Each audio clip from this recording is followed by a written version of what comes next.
మేము working women. మా కోసం ఆఫీస్ వర్కే కాదు, ఇంట్లో పనులు కూడా ఎదురు చూస్తూ ఉంటాయి. మేము వర్కింగ్ విమెన్. నీకంత కష్టంగా ఉంటే జాబ్ మానేసి ఇంట్లో ఉండు అని ఈజీగా అనేస్తారు. మేము వర్కింగ్ విమెన్. ఇంట్లో ఎవరు సిక్ అయినా సరే మేమే చూసుకోవాలి, మేము సిక్ అయినా సరే మేమే చూసుకోవాలి. మేము వర్కింగ్ విమెన్. నువ్వు ఒక్కదానివే జాబ్ చేయట్లేదు, చాలామంది జాబ్ చేసుకుంటూ ఇంట్లో కూడా చూసుకుంటున్నారు అని ఈజీగా కంపేర్ చేసేస్తారు.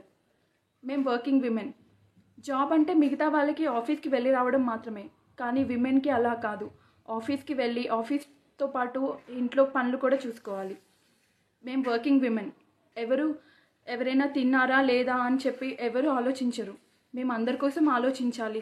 ఇంట్లో టెన్షన్స్ని హ్యాండిల్ చేయాలి, ఆఫీస్ టెన్షన్స్ని హ్యాండిల్ చేయాలి, ఇంట్లో అంతా ప్రాపర్గా ఉందా లేదా అని చెక్ చేసుకోవాలి, అందరికీ మంచి ఫుడ్ వండి పెట్టాలి అండ్ అందరు పడుకున్నాకే పడుకోవాలి.